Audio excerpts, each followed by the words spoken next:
ఎంత హైట్లో ఉంది బ్రిడ్జ్ నుంచి? ఈ బ్రిడ్జ్ నుంచి 122 మీటర్స్ ఉందంట. 122 మీటర్స్. ఓకే, అయితే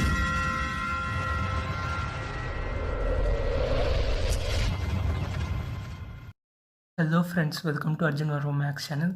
ఈరోజు మనం ఎన్డీఏకి సంబంధించిన ప్రీవియస్ క్వశ్చన్స్ చేద్దాం. ఎన్డీఏ క్వశ్చన్స్ ఒక 60% ఈజీగానే ఉంటాయి. అవి ముఖ్యంగా మనకి ఫస్ట్ ఇయర్ సిలబస్లో నుంచి ఎక్కువ రావడానికి ఛాన్సెస్ ఉంది. ఫస్ట్ ఇయర్ సిలబస్ నుంచి మ్యాథ్స్ అయితే వాటిని కొన్ని ఈజీగా ఉంటాయి, 60% ఈజీగా ఉంటాయి, 40% టఫ్గా ఉంటాయి. అందులో 20% క్వశ్చన్స్ అయితే ఈవెన్ ఐఐటి ప్రిపేర్ అయ్యే వాళ్ళు కూడా చేయడానికి కొంచెం కష్టంగా అనిపిస్తుంది. వాళ్ళు కూడా చేయలేరు. ఓకే, ఫెయిల్ అవుతారు, చాలామంది ఫెయిల్ అవుతారు, చాలా క్వశ్చన్స్ చేయలేరు, 20% క్వశ్చన్స్ చేయలేరు. ఓకే, ఈరోజు నేను చెప్పే ఈ 3 క్వశ్చన్స్ చాలా ఈజీ క్వశ్చన్స్ అనమాట. మీకు 10th క్లాస్లో ఉన్న నాలెడ్జ్తో సాల్వ్ చేసేయచ్చు అనమాట. ఇవి 10th క్లాస్ ట్రిగ్నామెట్రీ నాలెడ్జ్తో. ఈరోజు చెప్పేది ట్రిగ్నామెట్రీ క్వశ్చన్స్ 3. అయితే మీకు 10th క్లాస్ కొంచెం బాగా వచ్చింటే మ్యాథ్స్, ఈ 3 సమ్స్ చేసేది. ఈ 3 2018లో వచ్చింది, అంటే ప్రీవియస్ క్వశ్చన్ 2 years బ్యాక్వి. సో మనం స్టార్ట్ చేద్దాం. ఫస్ట్ క్వశ్చన్ ఏంటంటే, a top of hill observed from the top and bottom of a building of height h is at angle of elevation pi/6 and pi/3 respectively. What is the height of the hill? Okay, ఇది ఇచ్చాడు. First మనం question analysis చేయాలి. ఆ question ఏమన్నా diagram ఉంటే డయాగ్రామ్ని రఫ్గా వేసుకోవాలి ఒకసారి. అలా రఫ్గా వేసుకుంటే మనకు సాల్వింగ్ ఈజీగా వచ్చేస్తుంది. సో ఇక్కడ మనకి ఏమన్నాడు, ఒక హిల్ ఉంది, ఒక బిల్డింగ్ ఉంది. ఓకే, ఆ రెండు అర్థమైపోయాయి. ఓకే, బిల్డింగ్ బాటమ్ అంటే బిల్డింగ్ గ్రౌండ్ ఫ్లోర్లో నుంచి, అంటే బయట నుంచి ఒక హిల్ టాప్ని చూశాడనమాట. చూస్తే ఒక యాంగిల్ ఉంది. తర్వాత బిల్డింగ్ పైకి ఎక్కాడు, స్లాబ్ మీదకి ఎక్కాడు, టెర్రస్ మీదకి ఎక్కి అక్కడి నుంచి బిల్డింగ్ అది హిల్ టాప్ని చూశాడంటే కొండ టాప్ని చూశాడు. అప్పుడు ఒక యాంగిల్ ఉంది. అయితే బిల్డింగ్ హైట్ హెచ్ అని ఇచ్చాడు. మరి హిల్ ఉంది కదా, ఆ హిల్ హైట్ ఎంత అని అడుగుతున్నాడు. ఓకే, మనకి ఏమర్థమైంది, ఇది ఒక గ్రౌండ్, ఇక్కడ ఒక కొండ ఉంది, ఇక్కడ ఒక బిల్డింగ్ ఉంది. ఓకే, ఏది పెద్దదో, ఈ రెండిట్లో ఏది పెద్దదో మనకైతే తెలీదు. సో మనం ఎలాగైనా వేసుకోవచ్చు. ఇక్కడి నుంచి చూసాడంట, ఇక్కడి నుంచి చూస్తే ఒక యాంగిల్ ఉంది. ఓకే, ఏంటిది యాంగిల్? బాటమ్ నుంచి చూస్తే pi/6. Okay, pi/6. ఇప్పుడు టాప్ నుంచి చూశాడు, ఇక్కడ ఉంది అనుకోండి బిల్డింగ్, ఇక్కడ నుంచి ఉన్నాడు, ఇక్కడ నుంచి టాప్కి చూశాడు. ఓకే, యాంగిల్ ఎలా తీసుకోవాలి అప్పుడు? ఈ పాయింట్ నుంచి ఒక హారిజాంటల్ లైన్, రిఫరెన్స్ లైన్ అంటాం దీన్ని, దీంతో చూసుకున్నాడు. ఇక్కడ ఎంత ఉంది? pi/3 ఉంది. ఇది అర్థమైంది కదా, ఇది చూడడానికి కొంచెం అర్థం కానట్టుంది కదా డయాగ్రామ్. దీన్నే మనం ఇక్కడ డ్రా చేస్తున్నాను. ఇది ఒక గ్రౌండ్ అనుకుందాం, ఇది ఒక గ్రౌండ్, రిఫరెన్స్ లెవెల్ అనమాట ఇది. ఇక్కడ బిల్డింగ్ ఉంది కదా, బిల్డింగ్ హెచ్ అనుకుందాం, ఈ బిల్డింగ్ హైట్ హెచ్. ఓకే, ఇక్కడ ఒక హిల్ ఉంది అనుకుందాం, కొండ. ఓకే, ఇక్కడి నుంచి హిల్ టాప్కి చూశాడు. అయితే అప్పుడు ఎంత ఉంది? pi/6 అని ఉంది. ఓకే, ఇప్పుడు బిల్డింగ్ టెర్రస్ మీదకి వచ్చాడు, టెర్రస్ పై నుంచి చూశాడు అనమాట, ఇక్కడ సేమ్ పాయింట్. అయితే ఇప్పుడు యాంగిల్ ఎలా తీసుకోవాలంటే, ఈ గ్రౌండ్ ఉంది కదా, హారిజాంటల్గా రిఫరెన్స్ లెవెల్గా తీసుకోవాలి. మీకు 10th క్లాస్లో వచ్చి ఉంటుంది ఇది, ఇంకొకసారి చెప్తున్నా ఐడియా కోసం. ఇప్పుడు ఇది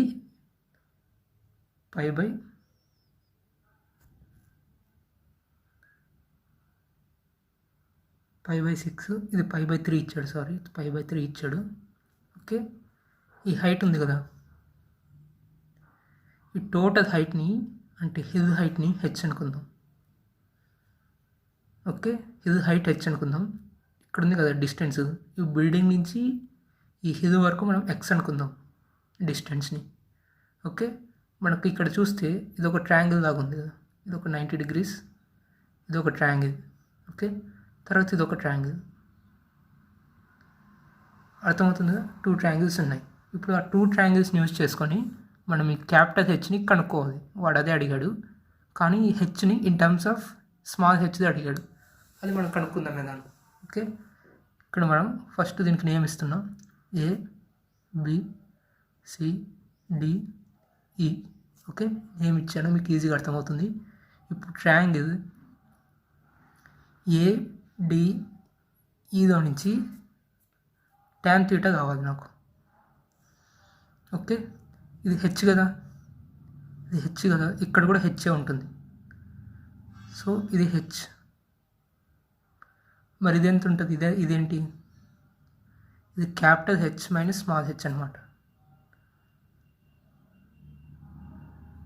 ఓకే, ఇది ఈడి అనే distance, capital H minus small H, ఇదేమో స్మాల్ హెచ్. ఓకే, అర్థమైంది కదా. ఇప్పుడు ఏడిఈ ట్రయాంగిల్ నుంచి tan π/6 కావాలి. tan π/6 ఈక్వల్స్ టు ఎంత? Capital H minus small H by, ఇక్కడ ఎక్స్ ఉంటే ఇక్కడ కూడా ఎక్సే కదా, ఇలాంటి సమస్య చాలా చేసి ఉంటారు 10th క్లాస్లో, మళ్ళీ చెప్తున్నా ఒకసారి ఐడియా కోసం. ఓకే, tan π/6 అంటే tan 30 ఎంత? √3 equals to capital H minus small H by X. ఇప్పుడు నాకు ఈ ఎక్స్ కావాలి. సో ఎక్స్ని నేను తీసుకుంటున్నాను. ఇది ఒక ఈక్వేషన్ 1 అనుకుందాం. ఓకే, ఇది అయిపోయింది. ఇప్పుడు మనం ట్రయాంగిల్ బీసీఈ తీసుకుందాం.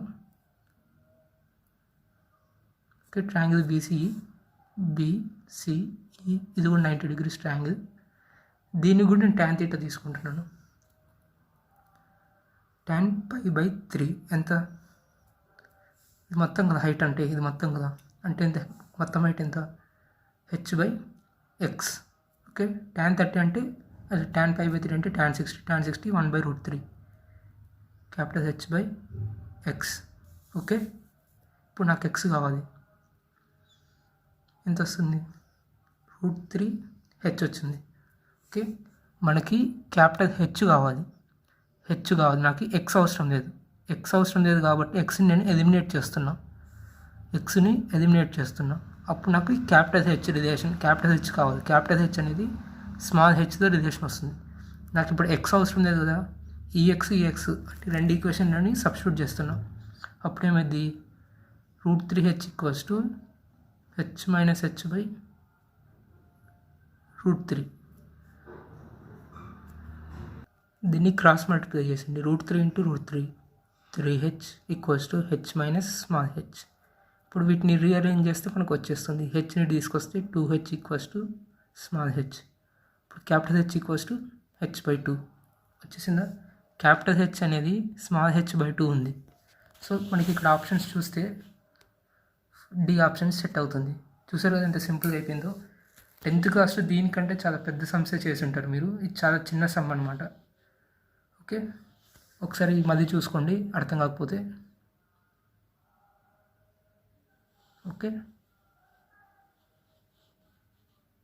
రైట్, ఇప్పుడు మనం సెకండ్ సమ్ చూద్దాం. ఓకే, ఇది కూడా 2018 NDA క్వశ్చనే. ఒకసారి క్వశ్చన్ బాగా చదవండి. చాలా ఈజీగా, క్వశ్చన్ పెద్దగా ఉంది కానీ ఆన్సర్ చాలా సింపుల్గా ఉంటుంది. ఈవెన్ మీరు 10th క్లాస్లో కూడా ఇంత చిన్న క్వశ్చన్ చేసి ఉంటారంటే ఫస్ట్ ఎక్సర్సైజ్లో వచ్చి ఉంటుంది మీకు 10th క్లాస్లో. సో క్వశ్చన్ చూద్దాం. ఏ balloon is directly above one end of a bridge. The angle of depression of other end of the bridge from the balloon is 48 degrees. The height of the balloon above the bridge is 122 meters. Then what is the length of the bridge? అలా కొన్ని options ఇచ్చాడు. ఆ length of the bridge అంతా అడుగుతున్నాడు.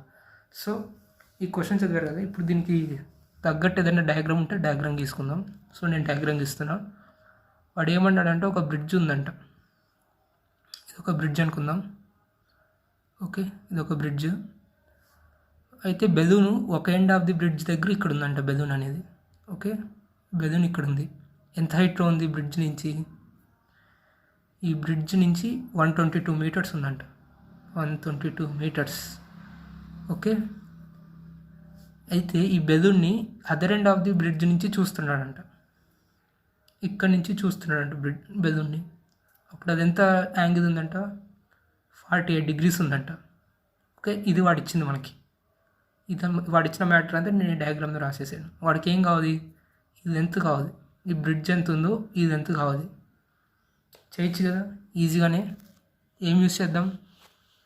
Yes, tan θ use చేసామనుకో మనకి ఈ side వస్తుంది angle ఇది. ఈ మూడు ఇంక్లూడ్ అయినది tan θ కాబట్టి tan θ యూస్ చేద్దాం. tan 48 ఎంత? tan 48 ఒకదానే ఇచ్చాడు, దాన్ని ఏం మార్చదు. tan 48 ఈక్వల్స్ టు 122 ఇది ఎంతని మనం ఎల్ అనుకుందాం. Okay, L. ఇప్పుడు మనకేం కావాలి? ఇది ఎంత కావాలి కదా, ఇది ఎంతని కాదు కాబట్టి అది ఇక్కడ తీసుకొచ్చి మిగతా అంతా తీసుకొచ్చేద్దాం. L equals to 122 tan 48. Okay, ఇలా వచ్చింది. మనకు ఆప్షన్ ఉందా? ఇలా డినామినేటర్లో tan ఏమన్నా ఉందా? లేదు. సో దాన్ని న్యూమరేటర్కి పంపిద్దాం. 122 ఇంటూ cot 48 డిగ్రీస్. ఇక్కడ cot 48 ఏమన్నా ఉందా? ఇక్కడ కాస్ ఉంది, అది కాట్ కాదు. సో మనం మార్చుకోవాలన్నమాట. మనకి కాంప్లిమెంటరీ ఫార్ములాస్ తెలుసు కదా, అంటే tan 90 - θ ఈక్వల్స్ టు cot θ అనే దాంట్లో ఫార్ములాస్ ఉంటాయి కదా, sin 90 - θ ఈక్వల్స్ టు cos θ అని. అలా యూజ్ చేద్దాం. ఇక్కడ cot θ ఉంది, దీన్ని ఎలా రాసుకోవచ్చు? 122 ఇంటూ tan 90 - 48 డిగ్రీస్ అని రాసుకోవచ్చు.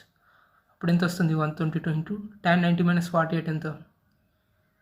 tan 42. ఇక్కడ tan 42 నేను తప్పు రాసాను, tan 42 ఉంది ఇక్కడ ఆప్షను. ఇప్పుడే చూశాను, ప్రీవియస్ పేపర్లో చూశాను tan 42 ఇక్కడ. ఓకే, చూసుకోండి ఒకసారి. 122 ఇంటూ tan 42. ఇక్కడ యూనిట్ చూసుకోండి, మీటర్ అని ఇచ్చాడు. ఇది ఎంత అంటే ఏదో మీటర్లోనే కదా మనకు వచ్చేది. ఓకే, సమ్ అర్థమైంది అనుకుంటే ఇప్పుడు నెక్స్ట్ సమ్కి వెళ్దాం. ఇది మన థర్డ్ సమ్. ఓకే, దీన్ని ఒకసారి చదవండి, అర్థం చేసుకోండి. First A is an angle of fourth quadrant. A అనేది ఒక యాంగిల్, అది ఫోర్త్ క్వాడ్రంట్లో ఉందని చెప్తున్నాడు. Okay, it satisfies equation satisfy చేస్తుందంట ఏ అనే angle. Okay, which one of the following is A. అయితే ఈ 4 ఆప్షన్స్లో యాంగిల్ ఏది అని అడుగుతున్నాడు. ఈ 4 ఆప్షన్స్ చూస్తే 4 ఫోర్త్ క్వాడ్రంట్లోనే ఉన్నాయి. ఓకే, ఇప్పుడు మనం నెక్స్ట్ ఏం చేయాలంటే మనం సాల్వ్ చేయాలన్నమాట. దీన్ని సాల్వ్ చేయడం కొంచెం చాలా పెద్ద process, time taking process. Easy method ఏంటంటే ఆప్షన్స్ ఎలిమినేట్ చేయడం, అదొక్కటే ఈజీ మెథడ్ అనమాట.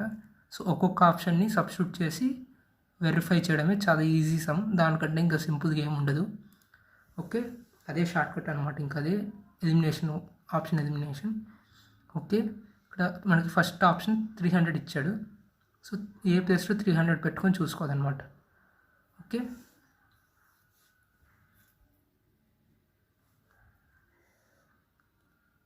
tan ఆఫ్ 300 డిగ్రీస్, దీన్ని ఎలా రాయొచ్చు?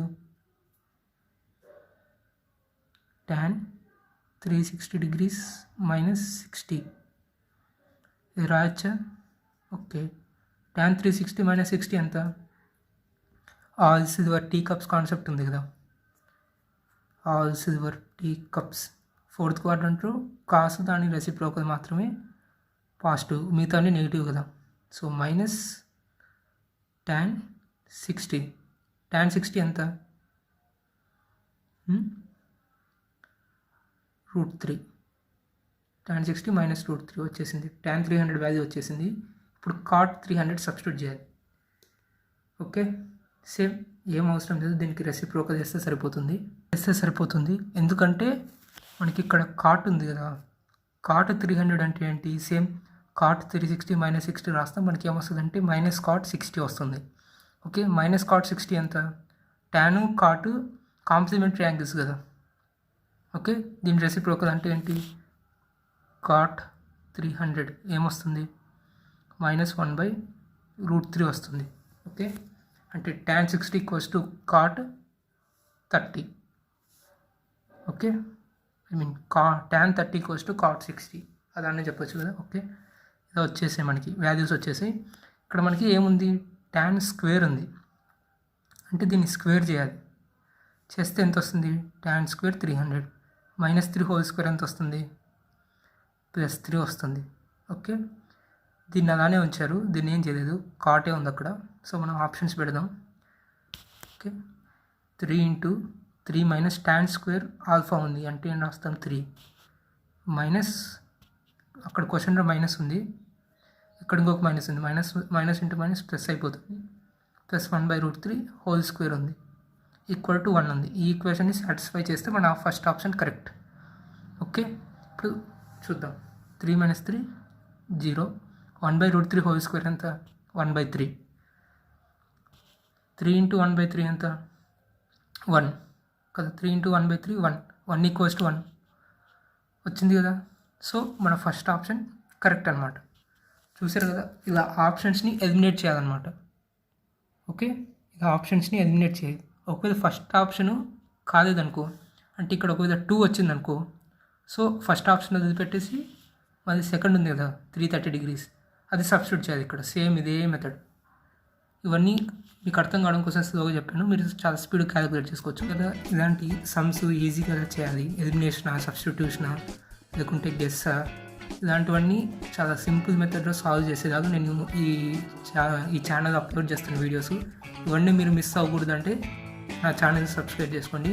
అప్పుడు మన ఛానల్లో వచ్చే వీడియోస్ మీరు మిస్ అవ్వకుండా ఉంటారు. Okay, thanks for watching.